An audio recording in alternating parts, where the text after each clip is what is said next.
हरे कृष्णा।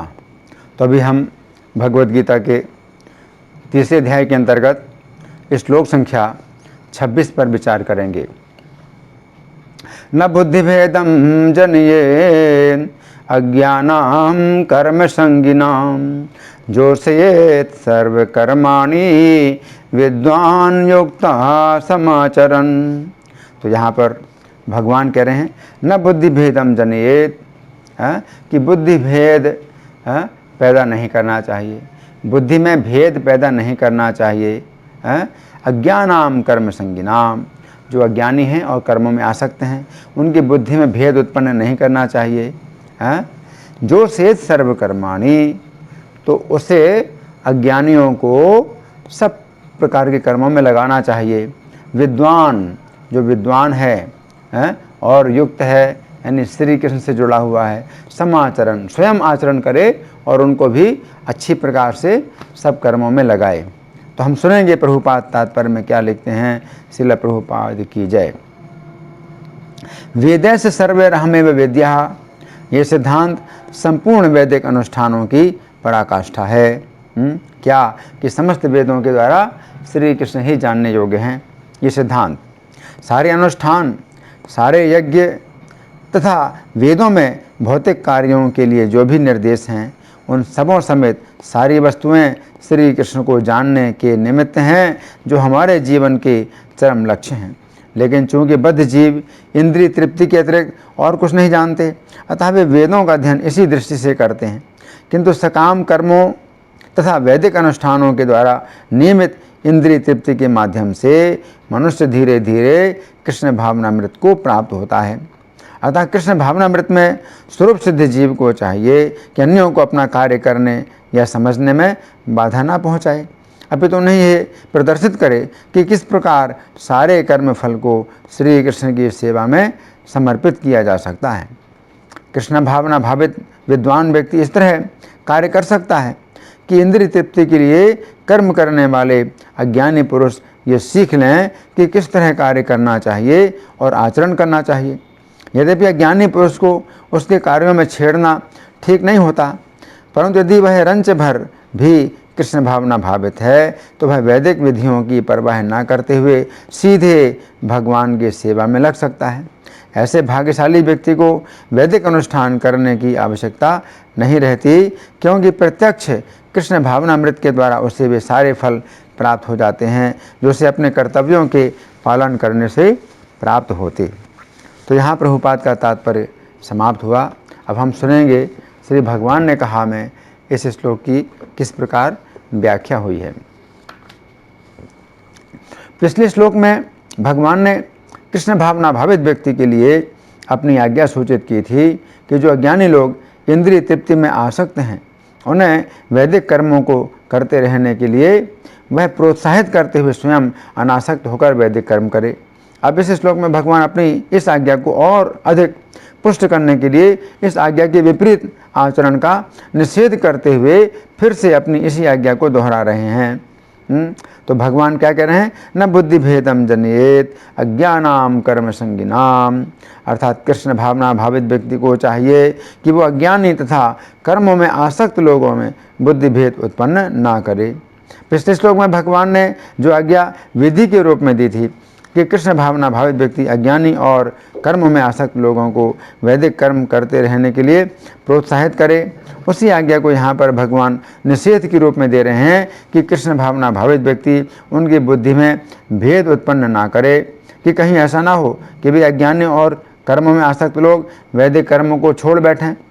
पिछले श्लोक में भगवान ने आज्ञा लोक संग्रह की विधि के रूप में दी थी तथा इस श्लोक में भगवान उसी आज्ञा को बुद्धि भेद के निषेध के रूप में दे रहे हैं। हमें समझना चाहिए कि लोक संग्रह तथा बुद्धि भेद ये दोनों शब्द एक दूसरे के विपरीत हैं। यहाँ पर भगवान कह रहे हैं कि कर्मों में आसक्त अज्ञानियों की बुद्धि में भेद उत्पन्न नहीं करना चाहिए। अब यहाँ पर बुद्धि का अर्थ है अंतःकरण की निश्चयात्मिका शक्ति। जो कर्मों में आसक्त अज्ञानी हैं उन्होंने ये निश्चय कर लिया है कि वेदों में कहे गए जो कर्म हैं उन कर्मों को करने से उन्हें इंद्रिय तृप्ति की सुविधाएं प्राप्त होंगी और इंद्रिय तृप्ति ही सर्वोच्च लाभ है। यद्यपि ये उनका ज्ञान है कि वे इंद्रिय तृप्ति को सर्वोच्च लाभ समझते हैं, परंतु फिर भी उनमें एक गुण ये है कि वे वैदिक शास्त्रों में विश्वास करते हैं, और दूसरा गुण ये है कि कम से कम वे इस समय तो अपनी इंद्रियों का संयम कर रहे हैं। तो ऐसी बुद्धि उनके लिए ऐसी नौका के समान है जो आगे चलकर उन्हें अज्ञान के सागर से पार लगा देगी। अब यहाँ पर भगवान बुद्धि भेद की बात कर रहे हैं। भेद शब्द का अर्थ है भेदन करना अथवा छिद्र करना। इस प्रकार बुद्धि भेद का अर्थ हुआ उन अज्ञानियों की बुद्धि रूपी नौका में छिद्र करना। हम जानते हैं कि समुद्र में तैरती हुई नौका में यदि छिद्र किया जाए तो क्या होता है, नौका स्वयं भी डूब जाती है तथा उस नौका में बैठा हुआ व्यक्ति भी डूब जाता है। भेद शब्द का दूसरा अर्थ है परिवर्तन। तो यहाँ पर भगवान कह रहे हैं कि कृष्ण भावना भावित व्यक्ति को अज्ञानियों की बुद्धि में किसी प्रकार का परिवर्तन नहीं करना चाहिए, अन्यथा वे जिस बुद्धि रूपी नौका में बैठकर अज्ञान के समुद्र को पार कर रहे हैं उसमें भेद हो जाएगा, अर्थात छिद्र उत्पन्न हो जाएगा और वे अज्ञान के समुद्र में डूब जाएंगे। तो कभी कभी स्वामी अपने सेवक को आज्ञा देता है तुम इसी स्थान पर बैठे रहो, परंतु इस आज्ञा को और अधिक पुष्ट करने के लिए वो ये भी कहता है यहाँ से हिलना मत। इस प्रकार जब कोई आज्ञा विधि और निषेध इन दोनों रूपों में दी जाती है तो सेवक के दिमाग में वो आज्ञा अच्छी प्रकार बैठ जाती है कि उसे क्या करना है। उसी प्रकार भगवान ने पिछले श्लोक में विधि के रूप में आज्ञा दी थी कि अज्ञानियों को कर्म में लगाए रखने के लिए कृष्ण भावना भावित व्यक्ति को स्वयं कर्म करते हुए उनको प्रोत्साहित करना चाहिए, परंतु इस आज्ञा को और अधिक पुष्ट करने के लिए यहाँ पर भगवान निषेध के रूप में आज्ञा दे रहे हैं कि कृष्ण भावना भावित व्यक्ति उनकी बुद्धि में भेद उत्पन्न ना करे। अब हम विचार करेंगे कि यदि कृष्ण भावना भावित व्यक्ति अज्ञानियों की बुद्धि में भेद उत्पन्न कर दे तो इसका क्या परिणाम होगा। श्लोक संख्या 23 और 24 में भगवान ने कहा है कि यदि वे कर्मों को सावधानी पूर्वक नहीं करेंगे तो सामान्य लोग उनकी नकल करेंगे तथा इस प्रकार वे नष्ट हो जाएंगे। भगवान की इस बात से हम समझ सकते हैं कि अज्ञानियों की बुद्धि में यदि भेद उत्पन्न किया जाएगा तो उनकी आसक्ति कर्मों के फल के प्रति अर्थात इंद्रिय तृप्ति के प्रति तो बनी रहेगी, परंतु उनकी आसक्ति या श्रद्धा कर्मों के प्रति समाप्त हो जाएगी और इसका परिणाम यह होगा कि वे अनियंत्रित रूप से इंद्रिय तृप्ति करने लगेंगे तथा समाज में वर्ण संकर की उत्पत्ति होगी। इन सभी बातों की चर्चा हम इस श्लोक संख्या 24 में कर चुके हैं। तो यहाँ पर भगवान कह रहे हैं कि अज्ञानी लोग कर्म में आसक्त हैं, उनकी बुद्धि में भेद उत्पन्न नहीं करना चाहिए।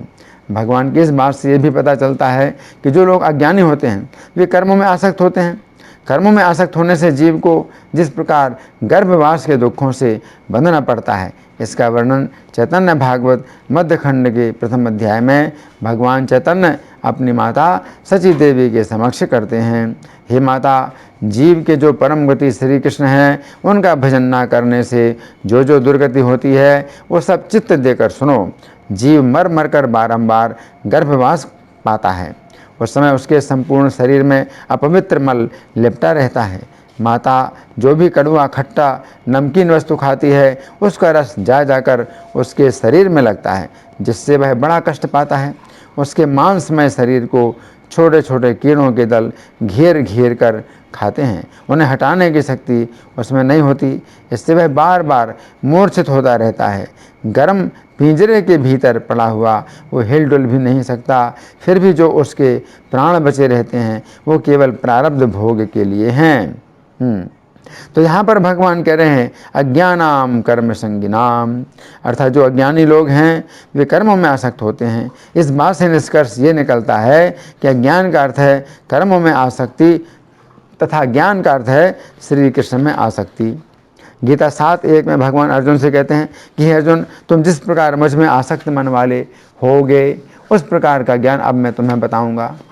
तो श्री चैतन्य भागवत आदि लीला के 9वें अध्याय में भगवान श्री चैतन्य दिग्विजयी पंडित से कहते हैं, हे विप्रश्रेष्ठ, दिग्विजय करना विद्या अर्थात ज्ञान का फल नहीं है, जिसे प्राप्त कर भगवान का भजन हो केवल वही ज्ञान है। मन देकर जरा सोचो, शरीर के छोड़ने पर धन और सम्मान आदि कुछ भी नहीं जाता। इसलिए जो महत्पुरुष हैं वे सब कुछ त्याग कर दृढ़ चित्त से श्री भगवान की सेवा करते हैं। हे विप्र, इसलिए धन मान सम्मान सब जंजाल त्याग कर शीघ्र ही जाकर श्री कृष्ण चरण का भजन करो। जब तक मृत्यु नहीं आ घेरती तब तक दृढ़ता से श्री कृष्ण का सेवन करो। इसको ही तुम निश्चित ज्ञान का फल जानो कि श्री कृष्ण के चरण कमलों में चित्तवृत्ति स्थिर हो जाए। मैंने तुम्हें महाउपदेश दिया है, अनंत संसार में एकमात्र विष्णु भक्ति ही सत्य वस्तु है। तो श्लोक संख्या 1 में अर्जुन ने कहा था कि हे केशव, आप मुझे घोर कर्म में क्यों लगा रहे हैं। तो इस प्रश्न के उत्तर में भगवान अर्जुन से कहना चाहते हैं कि हे अर्जुन, यदि इस युद्ध भूमि में तुम समस्त योद्धाओं के समक्ष घोषित करोगे कि यह युद्ध तो घोर कर्म है, अतः युद्ध करने की कोई आवश्यकता नहीं है, हमें तो वन में जाकर तपस्या करनी चाहिए, तो इसका क्या परिणाम होगा। इन लोगों की युद्ध करने में तो श्रद्धा नहीं रहेगी, परंतु स्वर्ग प्राप्ति जो युद्ध का फल है उसमें श्रद्धा अथवा इच्छा बनी रहेगी। इस प्रकार तुम इनकी बुद्धि में भेद उत्पन्न करोगे। फिर ये ना तो तपस्या करने के लिए वन में जाएंगे और ना ही युद्ध करने में मन लगाएंगे। इनको वैकुंठ की प्राप्ति तो बहुत दूर है, बल्कि स्वर्ग प्राप्ति का अवसर भी हाथ से चला जाएगा। इन्हें तुम यही शिक्षा दो हैं जो मैंने तुम्हें गीता 2:37 में दी थी कि यदि तुम युद्ध में मारे जाओगे तो स्वर्ग प्राप्त करोगे, और यदि जीत जाओगे तो पृथ्वी के साम्राज्य का भोग करोगे। अतः दृढ़ संकल्प करके खड़े हो और युद्ध करो। तो दिनांक 3 दिसंबर 1968 को लॉस एंजलिस में इस श्लोक पर प्रवचन देते हुए श्रील प्रभुपाद ने कहा था, जैसे हरिदास ठाकुर एकांत स्थान में सदा नाम जप करते रहते थे, अब यदि इतनी ऊंची स्थिति में पहुंचे बिना कोई व्यक्ति सोचे, अरे जिस प्रकार हरिदास ठाकुर नाम जप करते थे उसी प्रकार मैं भी एकांत स्थान में बैठ जाऊं और नाम जप करूं, तो वो ऐसा नहीं कर सकता है। ये संभव नहीं है। वो केवल नकल करेगा और सभी प्रकार के उत्पात करेगा। इसलिए प्रत्येक व्यक्ति को अपने कार्य में लगाया जाए और अपने कर्म फल के द्वारा वो श्री कृष्ण की सेवा करे। हम हरिदास ठाकुर की नकल नहीं कर सकते हैं, उनकी स्थिति अलग है। यदि कोई इतनी ऊंची स्थिति में हो तो ये अलग बात है, परंतु सामान्यतः ये बात हर व्यक्ति के लिए नहीं है। इसलिए प्रत्येक व्यक्ति को अपने वृत्तिपरक कार्य में लगाया जाए और अपने कर्म फल के द्वारा श्री कृष्ण की सेवा करने का प्रयास किया जाए। यही जीवन का सिद्धांत होना चाहिए। तो यहाँ पर भगवान कह रहे हैं कि जो व्यक्ति शास्त्र, साधु तथा आचार्य के आदेशों के अनुसार भक्ति योग के कार्यों में लगा हुआ है, हमें ये कहकर के उसकी बुद्धि में भेद उत्पन्न नहीं करना चाहिए कि वह हरिदास ठाकुर की तरह एकांत में नाम जप करे। अज्ञानी का एक अन्य अर्थ यह भी है, ऐसा व्यक्ति जो अपने आप को प्रामाणिक गुरु के समक्ष महामूर्ख समझता है तथा गुरु के आदेश के अनुसार कर्म करने में लगा हुआ है। इस प्रकार अज्ञानी का अर्थ हुआ ऐसा व्यक्ति जो वास्तव में अज्ञानी नहीं है, बल्कि शिष्टाचारवश अपने गुरु के समक्ष अपने आप को अज्ञानी समझता है। तथा यहाँ पर कर्मों का अर्थ हुआ ऐसे कर्म जो सकाम नहीं है, बल्कि गुरु के निर्देश के अनुसार हैं। तो यहाँ पर भगवान कह रहे हैं यदि कोई भक्त अपने गुरु के समक्ष अपने को मूर्ख समझते हुए गुरु के आदेश के अनुसार कर्म करने में आसक्त है, तो हमें ये कहकर उसकी बुद्धि में भेद उत्पन्न नहीं करना चाहिए कि वो अपने गुरु की अवज्ञा करके हरिदास ठाकुर की तरह एकांत में नाम जप करे। श्रील प्रभुपाद चाहते थे कि उनकी पुस्तकों का अधिक से अधिक वितरण हो। श्रील प्रभुपाद का एक शिष्य उनकी प्रसन्नता के लिए पुस्तक वितरण के कार्य में इतना अधिक आसक्त था कि उसने श्रील प्रभुपाद से कहा, प्रभुपाद मैं जन्म जन्म में आपकी पुस्तकों का वितरण करते रहना चाहता हूँ। उसकी इस बात पर श्रील प्रभुपाद ने अपने शिष्य को प्रोत्साहन दिया। उन्होंने ऐसे दिव्य कार्य में आसक्त उसकी बुद्धि में किसी प्रकार का भेद उत्पन्न नहीं किया।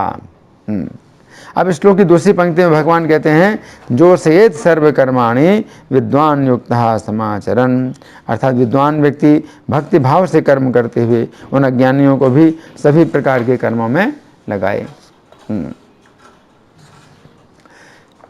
तो यहाँ पर भगवान कह रहे हैं युक्त विद्वान युक्तः समाचरन्। तो युक्त शब्द का अर्थ है बंधा हुआ। चूँकि ये शब्द विद्वान शब्द के बाद आया है तथा विद्वान शब्द का अर्थ हमने निकाला था कृष्ण भावनामृत में स्वरूप सिद्ध।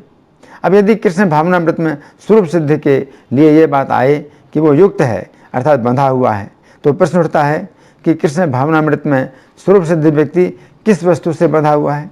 इस प्रश्न का उत्तर है कि कृष्ण भावनामृत में स्वरूप सिद्ध व्यक्ति श्री कृष्ण के चरणों की सेवा से बंधा हुआ है।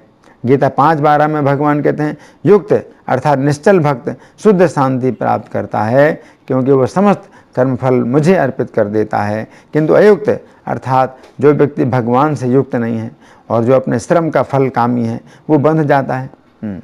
गुरुवष्टकम के 3रे श्लोक में गुरुदेव के लिए युक्त शब्द का प्रयोग हुआ है। उसमें कहा गया है कि श्री गुरुदेव अर्चा विग्रह की आराधना, नाना प्रकार के श्रृंगार तथा मंदिर को स्वच्छ करने के कार्यों से युक्त हैं, अर्थात बंधे हुए हैं। गीता 5:7 में भगवान कृष्ण भावना भावित व्यक्ति के लिए योग युक्त शब्द का प्रयोग करते हुए कहते हैं, जो व्यक्ति योग युक्त अर्थात भक्ति में लगा हुआ है, वो विशुद्ध अंतःकरण वाला होता है। वो अपने मन और इंद्रियों को वश में रखता है, वो सबों को प्रिय होता है और सभी लोगों से प्रिय होते हैं। ऐसा व्यक्ति कर्म करता हुआ भी कभी नहीं बंधता है। और उक्त श्लोक के तात्पर्य में श्रील प्रभुपाद लिखते हैं, जो कृष्ण भावनामृत के कारण मुक्ति पथ पर है, वो प्रत्येक जीव को प्रिय होता है और प्रत्येक जीव उसको प्यारा है। ये कृष्ण भावनामृत के कारण होता है। ऐसा व्यक्ति किसी भी जीव को कृष्ण से पृथक नहीं सोच पाता।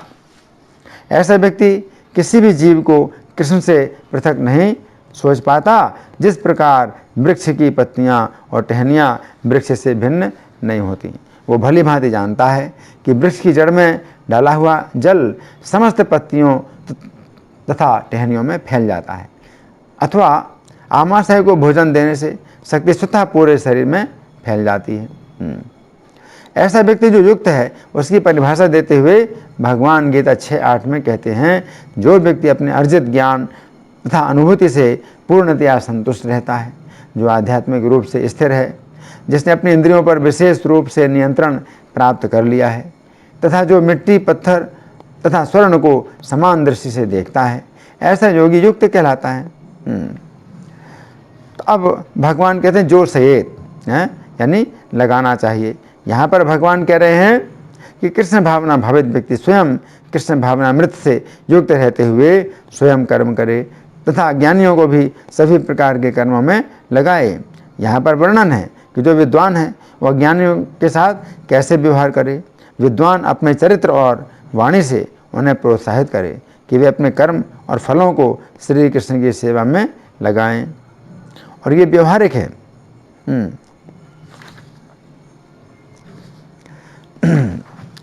तो यहाँ पर श्री कृष्ण कह रहे हैं जोर से ये कि वो लगाए, सब प्रकार के कर्मों में लगाए। तो श्रील प्रभुपाद अत्यंत बीमारी की हालत में भी प्रातः 4:30 पर मंगल आरती के कार्यक्रम में भाग लेते थे। चूँकि वे स्वयं इस कार्य को करते थे, अतः उन्होंने अपने शिष्यों को आदेश दिया, यदि तुम्हारा शरीर भी छूटने वाला है, उस समय भी तुम घिसटते हुए मंगल आरती में आओ। यहाँ पर भगवान कह रहे हैं कि कृष्ण भावना भावित व्यक्ति विद्वान होते हुए भी स्वयं कर्म करे तथा अन्यों से कर्म कराए।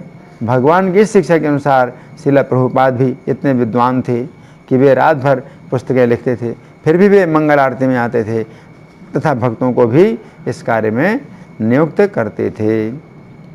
तो श्रील प्रभुपाद इतने विद्वान थे कि प्रातः तथा सायं क्रमशः श्रीमद् भागवत तथा भगवद गीता की जो कक्षाएं होती हैं, वे उनके द्वारा लिखे हुए तात्पर्यों के आधार पर ही होती हैं।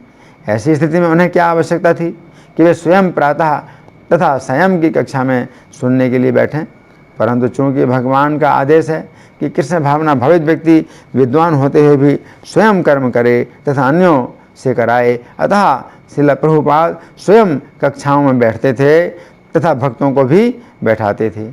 दिनांक 9 सितंबर 1974 को लिखे गए एक पत्र में उन्होंने आदेश दिया, ये मेरे सभी शिष्यों का कर्तव्य है, चाहे वे बड़े हों चाहे छोटे हों। वास्तव में हमारे आंदोलन में बड़ा और छोटा नाम की कोई वस्तु नहीं है। प्रत्येक व्यक्ति भक्त है, अतः सभी भक्तों से आशा की जाती है कि वे भक्ति योग के अभ्यास का पालन करें। यहाँ वृंदावन में मैं अपने शिष्यों से सुनकर आनंद प्राप्त कर रहा हूँ कि वे कितना अच्छा बोलते हैं। अतः 2 बार प्रतिदिन प्रत्येक भक्त को अवश्य ही कक्षा में बैठना है। प्रातः तथा सायं के समय कोई अन्य कार्य नहीं होना चाहिए, केवल कीर्तन, जप, नृत्य और प्रवचन। परमहंस बनने की कोशिश मत करो कि अब मुझे श्रीमद् भागवतम और भगवद गीता सुनने की आवश्यकता नहीं है।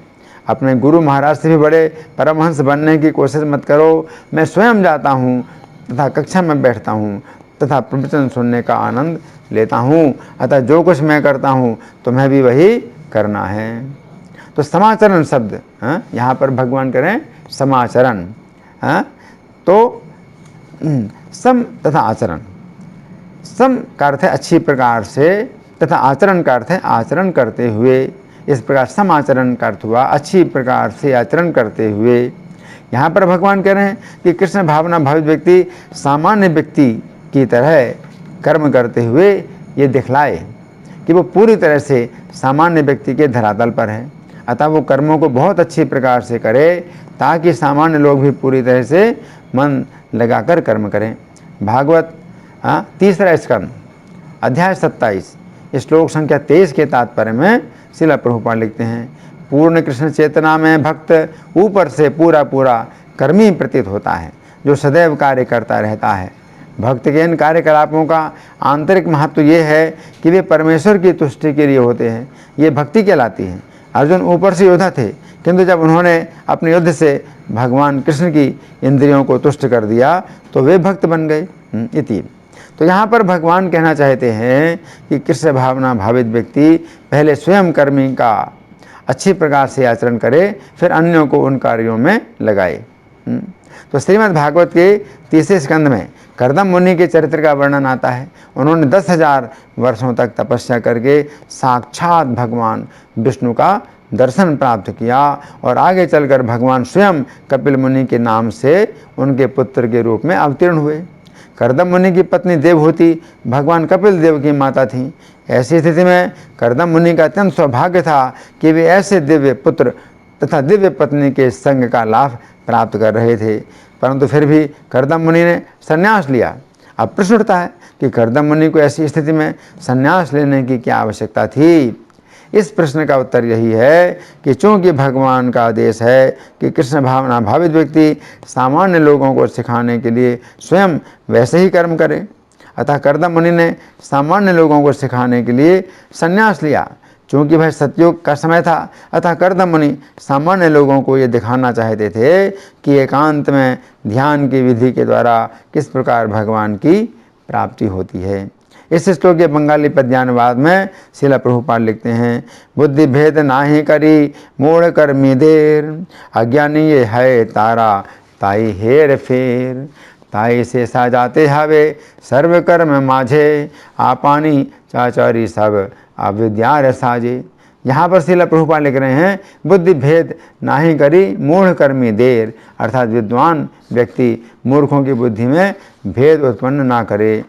भगवान अर्जुन से कहना चाहते हैं कि हे अर्जुन, तुम इस युद्ध को घोर कर्म कहकर अन्य योद्धाओं की बुद्धि में भेद उत्पन्न ना करो, बल्कि इसके विपरीत इस युद्ध को श्रेष्ठ कर्म कहकर तुम स्वयं युद्ध में लगो और सभी योद्धाओं को भी युद्ध में लगाओ। तो यहाँ पर भगवान कह रहे हैं, न बुद्धि भेदम जनेत अज्ञानाम कर्म संगिनाम, कि जो अज्ञानी है और कर्मों में आ सकते हैं।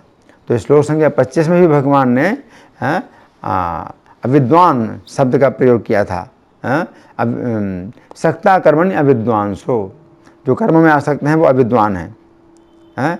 और यहाँ पर भगवान अज्ञानाम कर्म संगिनाम, जो कर्मों के संगी हैं, तो कर्मों में आ सकते हैं, तो वही बात है। यहाँ पर भगवान कह रहे हैं कर्मों में जो संगी हैं, कर्म संगी हैं। और पिछले श्लोक में भगवान ने अविद्वान शब्द का प्रयोग किया कि वो अविद्वान है। यहाँ पर भगवान अज्ञानी शब्द का प्रयोग कर रहे हैं कि वे अज्ञानी हैं। तो जो कर्मों के संगी, जो कर्म संगी हैं, वे अज्ञानी हैं, है ना। और जो विद्वान हैं, यहाँ पर भगवान फिर विद्वान शब्द का प्रयोग कर रहे हैं। तो विद्वान युक्ता, जो विद्वान होता है वो कर्मों का संग नहीं होता है बल्कि भगवत संगी होता है। तो यहाँ पर भगवान उसके लिए युक्त शब्द का प्रयोग कर रहे हैं। तो युक्त का मतलब जुड़ा हुआ, और जुड़ा हुआ जो है किससे जुड़ा हुआ है, तो श्री कृष्ण से जुड़ा हुआ है।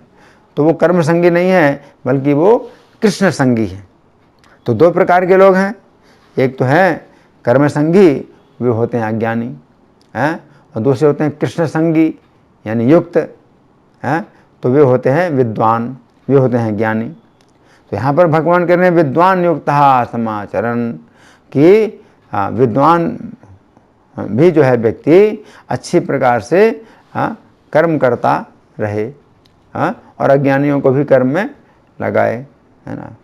तो श्री कृष्ण स्वयं अपना उदाहरण देते हैं, 22वें श्लोक में श्री कृष्ण स्वयं अपना उदाहरण देते हैं।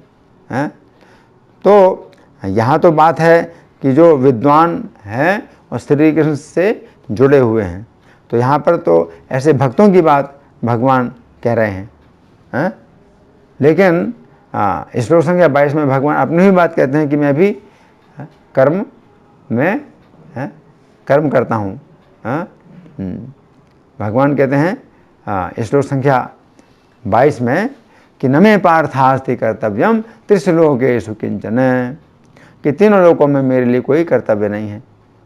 ना नवाप्तम अवाप्तव्यम वर्त एव च कर्मणि, कि कोई भी चीज़ तीनों लोकों में ऐसी नहीं है जो मैं पाना चाहूँ और मुझे ना प्राप्त हो, तो फिर कर्तव्य मेरा क्या है। तो श्री कृष्ण का कोई कर्तव्य नहीं है, लेकिन तो भी वर्त एव च कर्मणि, मैं भी कर्म में आचरण करता हूँ, कर्म का आचरण करता हूँ, है ना। तो यहाँ पर उसी बात को भगवान कह रहे हैं कि जैसे मैं कर्म करता हूँ उसी प्रकार से विद्वान व्यक्ति जो मेरे भक्त हैं वो भी कर्म करें। तो समाज में रह करके उन्हें भी कर्म करना चाहिए। तो जैसे श्रील प्रभुपाद, तो उनका भी नियम था 16 माला जप करना।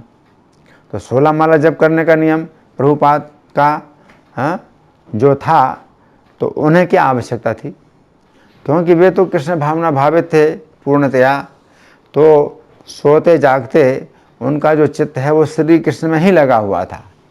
तो ऐसे में 16 माला जप करना, नाम की संख्या करना उनके लिए तो आवश्यक नहीं है। लेकिन क्यों प्रभुपाद करते थे? क्योंकि प्रभुपाद करते थे ताकि उनके शिष्य लोग भी करें। अगर प्रभुपाद छोड़ दें और वो कहें कि नहीं 16 माला जप करने की ज़रूरत नहीं है, तुम्हें श्री कृष्ण का स्मरण करना चाहिए, हमेशा श्री कृष्ण के चरणों का जो है हमेशा ध्यान करो। अब श्री कृष्ण के चरणों का ध्यान करो, अगर प्रभुपाद ऐसा कह दें तो प्रभुपाद तो कर सकते हैं, प्रभुपाद के लिए कोई अंतर नहीं पड़ता कि वह 16 माला जप करेंगे या ना करेंगे, तो प्रभुपाद के लिए कोई अंतर नहीं पड़ता।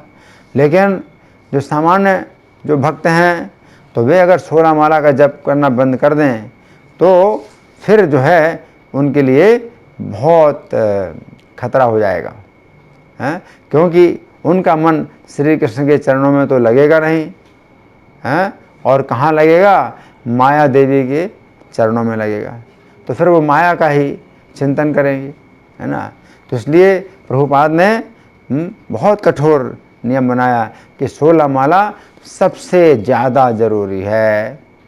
और प्रभुपाद स्वयं करते हैं 16 माला जप, जबकि प्रभुपाद के लिए इतने कार्य थे कि दिन भर उन्हें प्रवचन देना है, शिष्यों को उपदेश देना है, और अलग अलग कार्यक्रम करना है, बाहर मंदिर के बाहर भी जाकर के कार्यक्रम करना है, यात्रा करनी है, और रात्रि में भी श्रीमद् भागवत के श्लोकों पर अपने तात्पर्य डिक्टाफोन के ऊपर बोलना। तो वे रात में भी नहीं सोते हैं, रात में भी बहुत थोड़ा सो पाते हैं, बहुत कम विश्राम कर पाते हैं, और फिर भी 16 माला जप कर रहे हैं। तो प्रभुपाद 16 माला जप क्यों कर रहे हैं? केवल इसी कारण से 16 माला जप कर रहे हैं कि अगर प्रभुपाद कह दें कि मुझे 16 माला जप करने की आवश्यकता नहीं है, क्योंकि मैं कृष्ण का चिंतन कर सकता हूँ। और प्रभुपाद कहते हैं कि ठीक है, तुम भी कृष्ण का चिंतन अगर कर सकते हो तो 16 माला जप करने की आवश्यकता नहीं है। तो क्या होगा, उनके शिष्य जो है इस बात को तो बहुत जल्दी तैयार हो जाएंगे कि 16 माला जप करने की आवश्यकता नहीं है। लेकिन जो प्रभुपाद कहते हैं अगर तुम कृष्ण का चिंतन कर सकते हो तो इस पर ध्यान नहीं देंगे। तो कृष्ण का चिंतन तो हो ही नहीं सकता, और 16 माला बंद कर दिया, और फिर क्या हुआ सर्वनाश है। तो कलयुग में सामान्य लोगों के लिए, पतितों के लिए हरि नाम के सिवा कोई गति नहीं है ना। तो इसलिए प्रभुपाद स्वयं, यदि वो पतित नहीं है, वो तो उन्नत हैं, शुद्ध भक्त हैं, तो वे भी हरि नाम का जप करते हैं। तो ये जो है मतलब बहुत आवश्यक है कि विद्वान भी जो है अच्छी प्रकार से श्री कृष्ण से जुड़ा हुआ उन कर्मों को करे जो सामान्य लोगों के लिए बहुत आवश्यक हैं। धन्यवाद। हरे कृष्णा।